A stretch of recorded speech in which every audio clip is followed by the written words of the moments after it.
오늘부터는 마가복음을 묵상하도록 하겠습니다. 복음서 중에서 우리가 마태복음과 요한복음은 묵상을 했습니다. 그래서 마가복음으로 이 복음서를 묵상하도록 하겠습니다.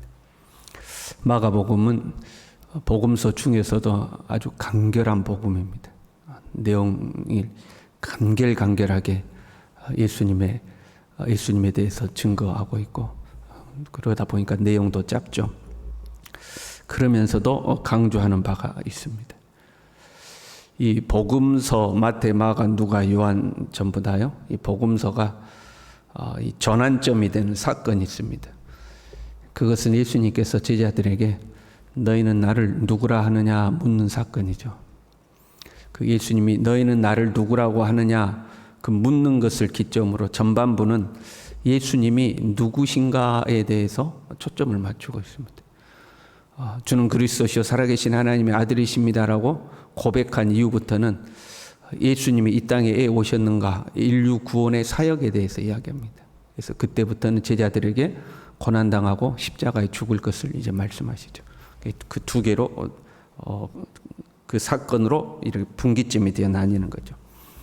그 마가복음은 너희는 나를 누구라 하느냐 할 때 그 예수님을 누구라고 표현하고 있는가? 마가복음에서 강조하고 있는 예수님은 어떤 분인가? 특별히 마가복음은 예수님을 고난받는 종으로 표현을 합니다. 예수님을 종으로서 이렇게 표현을 해요. 마가복음에 나오는 예수님의 사역을 보면 특징이 있습니다. 이런 거죠. 예수님께서 변화산에서 내려오시니까 제자들이 귀신을 쫓아냈는데 쫓아내지 못했잖아요. 근데 마태복음과 누가복음은 예수님이 말씀으로 그 아이의 귀신을 쫓아냅니다.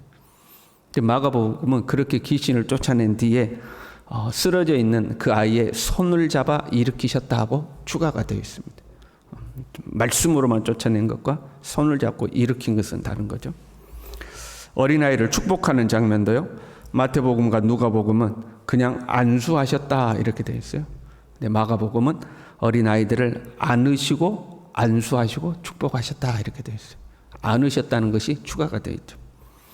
나병 환자에게 손을 대시고요, 맹인의 손을 붙잡으시고요, 기먹은 사람에게 손을 그의 귀에 넣으시고요, 그의 혀에 손을 대시기도 합니다.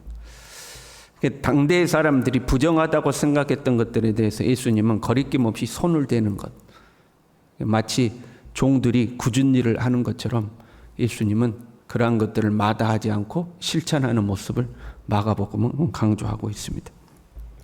그 마가복음의 시작이 오늘 1절 이렇게 시작해요. 하나님의 아들 예수 그리스도의 복음의 시작이라. 1장 1절이 하나님의 아들 예수 그리스도의 복음의 시작이다. 복음의 시작이다. 이렇게 시작하잖아요. 마지막 장 16장 15절에 가면 이렇게 되어 있어요. 너희는 온 천하에 다니며 만민에게 복음을 전파하라. 복음으로 시작해서 그 복음을 제자들에게 전파하라 하고 이제 끝부분에 가는 거죠. 그리고 마지막 절 마가복음 16장 20절에는요. 제자들이 나가 두루 전파할세 주께서 함께 역사하사 그 따르는 표적으로 말씀을 확실히 증언하시니라. 예수 그리스도로 복음이 시작하고 그 복음을 제자들에게 만민에게 전파하라 하시고 제자들이 그 복음을 증거할 때에 예수 그리스도께서 역사하시더라 하고 이제 마무리를 하고 있습니다. 이 마가복음에 의하면 예수 그리스도가 복음이시고 그 복음 전파 사역이 우리에게 있는 거죠. 그리고 우리가 그 복음을 증거할 때에 예수님이 함께 하시고 역사하신다 하는 거죠. 이 처음이 복음이요 끝이 복음이잖아요. 마가복음 처음이 복음이요 끝이 복음이요. 그 중간 내용은 뭐겠어요? 그 복음이 뭐냐 하는 것을 알려주는 거죠. 복음의 시작이고 그 복음을 전해라. 그 복음이 무엇이냐 하는 거죠. 그 복음은 무엇이에요? 1장 1절에 그 복음을 확실히 이야기하고 있어요. 하나님의 아들 예수 그리스도의 복음의 시작이라. 하나님의 아들 예수 그리스도, 그분이 복음이다 하는 거예요. 하나님의 아들 예수 그리스도의 복음 이렇게 되어 있는데 하나님의 아들이 그 복음 자체다 그 말이에요. 하나님의 아들 예수 그리스도가 그 복음 자체다. 그래서 내용은 그 예수 그리스도가 누구냐 하는 것을 이제 마가복음 중간에 이제 예수 그리스도에 대해서 쭉 설명을 하는 거죠. 그분이 하나님의 아들이요 예수 그리스도신데 그분이 복음이다 하는 거죠. 하나님의 아들 이렇게 돼 있어요. 이 표현이 우리에게는 익숙한 표현이에요. 아무렇지도 않는 표현이에요. 하나님의 아들 예수님. 심지어는 우리도 예수님 믿고 하나님의 자녀가 되었다 이렇게 이야기하잖아요. 그런데 당대에 있어서 예수님이 하나님의 아들이시다라는 것은 파격적인 선언이에요. 왜냐하면 아버지와 아들을 동격으로 여겼거든요. 저 사람이 누구 집 아들이다 그러면 그 아버지와 동일한 신분과 지위를 갖게 돼요.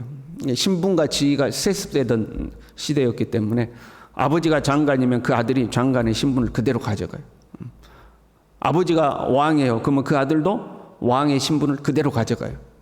그래서 누구 아들이다 그러면 그 아버지의 지위와 권세, 그 신분과 동등하다 그런 의미를 가지고 있어요. 그런데 예수님이 하나님의 아들이다 그러면 뭐가 돼요? 하나님과 동등된 분이다 그런 의미를 가지고 있어요. 그래서 바로나 당대 황제들이 로마의 황제들이 자신들을 신격화시킬 때에 자신들이 신의 아들이다라고 이야기해요. 자신들을 신격화시키는 거죠. 그런데 예수님이 하나님의 아들이라고 하는 거예요. 그래서 예수님이 나와 아버지는 하나다라고 이야기해서 신격 모독으로 고발을 당해요. 네가 하나님을 모독했다는 거예요. 네가 어떻게 하나님의 아들이냐? 네가 어떻게 하나님과 하나냐? 신격 모독으로 고발당해서 사형을 당하시죠. 예수님을 하나님의 아들로 선언하고 있어요. 사실은 하나님의 아들이어야지만 그리스도가 될 수가 있어요. 인류 구원의 사역을 감당할 그리스도는 죄가 없는 분이어야 돼요. 죄가 없는 사람은 하나님의 아들밖에 없죠. 하나님의 아들 예수님만이 이 인류의 죄를 담당할 수 있는 죄가 없는 분이시죠. 그래서 예수님이 하나님의 아들이시기 때문에 예수 그리스도가 될 수가 있는. 그리스도란 기름 부음을 받은 자를 말하는 거죠. 왕과 선지자와 제사장이잖아요. 기름 부음을 받았다 그런 말이에요. 예수님이 특별한 것은 인류의 죄를 담당할 그리스도이다는 거예요. 인류의 죄를 담당하기 위해서 기름 부음을 받은 자예요. 역사 속에서 왕들도 다 기름 부음을 받았어요. 무수히 많은 제사장들과 선지자들이 다 기름 부음을 받았어요. 그 기름을 붓는 행위는 일종의 즉위식이죠. 공적 즉위식의 한 행사로 기름을 붓는 것. 왕이 왕의 자리에 즉위할 때, 선지자나 제사장이 그 자리로 즉위할 때, 즉위식 때 기름을 붓는 거죠. 기름을 부음으로 그 지위와 권세를 부여하는 거예요. 그 자리에 맞는 지위와 권세를 부여하는 거죠. 그런데 예수님이 역사 속에 있었던 왕이나 제사장이나 선지자들과 다른 것은 그 지위와 직무가 다르기 때문에 그래요. 단순한 왕이 아니에요.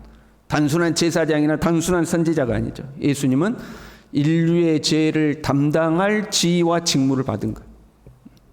인류의 죄를 담당하기 위해서 기름 부음을 받은 거죠. 그런 의미로 예수 그리스도가 되는 거예요. 예수님 기름 부음을 받은 자인데 무엇을 위해 기름 부음을 받았냐 하는 거죠. 그냥 왕으로서 백성들을 이렇게 다스리기 위해서 기름 부음을 받았냐, 제사장으로서 제사드리기 위해서 기름 부음을 받았냐, 그 무엇을 위해 기름 부음을 받았냐 하는 건데 예수님은 인류의 죄를 담당하기 위해서 기름 부음을 받은 거예요. 그래서 하나님의 아들이시요 예수 그리스도가 되는 거예요. 이 하나님의 아들 예수 그리스도 복음의 시작이다 이렇게 되어 있어요. 시작이라는 단어는요, 창세기 1장에 태초에 하나님이 천지를 창조하시니라 할 때 그 태초하고 같은 단어예요. 태초하고 같은 단어. 그러니까 무에서 세상이 창조되듯이 예수님이 이 땅에 오심으로 죄로 어두웠던 세상에 빛이 시작된 거예요. 예수 그리스도 복음의 시작인 거죠. 혼돈하고 공허하고 흑암이 깊음 위에 있던 세상에 빛이 있으라 말씀하심으로 세상이 이제 시작이 되잖아요. 그것처럼 죄로 말미암아 공허하고 혼돈하고 어둠 속에 있던 이 세상, 그리고 그 어둠 속에 있던 우리에게 예수 그리스도가 오심으로 빛이 시작한 거예요. 이것이 복음이다 하는 거예요. 죄로 말미암아 공허하고 혼돈하고 깊은 어둠 속에 있던 우리에게 이 세상 가운데 예수 그리스도가 오신 것 그 자체가 복음입니다. 빛이 있으라 하심으로 창조가 이루어졌던 것처럼 예수 그리스도가 이 땅에 오심으로 새 창조가 이루어지는 거죠. 우리의 마음 가운데 예수 그리스도가 오시면 우리의 인생이 새롭게 창조가 되는, 그 새 창조가 이루어지는, 그게 복음인 거예요. 다른 복음은 없는 거예요. 오직 하나님의 아들 예수 그리스도만이 복음이에요. 그 예수 그리스도가 오시기 전에는 모두 다 공허하고 혼돈하고 깊은 어둠 속에 있는 거예요. 아무리 돈이 많고 아무리 높은 지위에 있고 아무리 명예 권세를 가졌다 할지라도 그 사람은 공허하고 혼돈하고 깊은 어둠 속에 있는 사람이에요. 예수 그리스도가 오셔야 그 인생에 빛이 비친 거예요. 복음이란 복된 소식이잖아요. 기쁜 소식이에요. 여러분, 무엇이 기쁜 소식이에요? 아이고, 돈 많이 벌었다. 사람들은 돈 많이 벌면 기뻐하잖아요. 여러분, 돈은 복음이 아니죠. 돈은 잘못하면 독이 돼요. 돈은 잘못하면 독이 됩니다. 성공하는 것 복음이 아닙니다. 건강한 것 복음이 아닙니다. 건강하고 돈 많고 성공했어요. 그것 때문에 엉뚱한 짓 하는 사람이 얼마나 많은지 몰라요. 자기의 부와 성공을 가지고 엉뚱한 짓 하는 사람이 얼마나 많은지 몰라. 그건 절대 복음이 아니에요. 오직 예수 그리스도가 복음인 줄로 믿습니다. 그 예수 그리스도가 내 삶에 오셔야 빛이 비치는 거고, 예수 그리스도가 내 삶에 오셔야 새 창조가 이루어지는 거죠. 죄로 말미암아 죽었던 우리가 하나님의 자녀로 새롭게 창조되는 거예요. 삶이 무엇인지 모르고 인생을 방황하던 우리가, 내가 어디로 가는지 인생의 목적 없이 살던 우리가 분명하게 하나님 나라와 의를 위하여 사는 존재로 재창조가 되는 거예요. 예수 그리스도가 오셔야 되는 거예요. 죄와 흑암에서 구원받아 빛의 나라로 옮겨지는 거예요.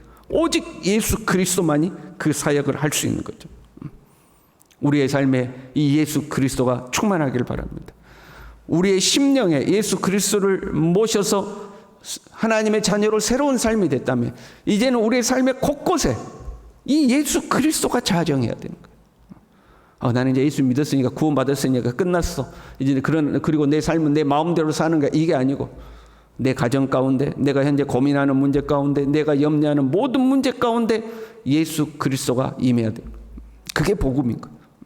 그럴 때에 우리의 삶 모든 것에 새로운 창조가 이루어지는 거예요. 오직 우리가 이 하나님의 아들 예수 그리스도의 복음, 이 복음 붙들고 살아갈 수 있기를 바랍니다. 기도하겠습니다. 하나님 아버지, 우리에게 하나님의 아들 예수 그리스도를 복음으로 보내주신 것을 참으로 감사를 드립니다. 오직 예수님 말이 길이요 진리요 생명이심을 우리가 굳건하게 믿고 우리의 마음 가운데 예수 그리스도를 주인으로 온전히 모시고 우리의 삶의 모든 영역에 예수 그리스도를 주인으로 모시고 이 기쁜 소식, 복된 소식을 누리며 살아가며 예수 그리스도로 말미암아 새 창조의 은혜를 누리고 살아갈 수 있도록 우리 모두를 축복하여 주시옵소서. 예수님의 이름으로 기도 올리옵나이다. 아멘.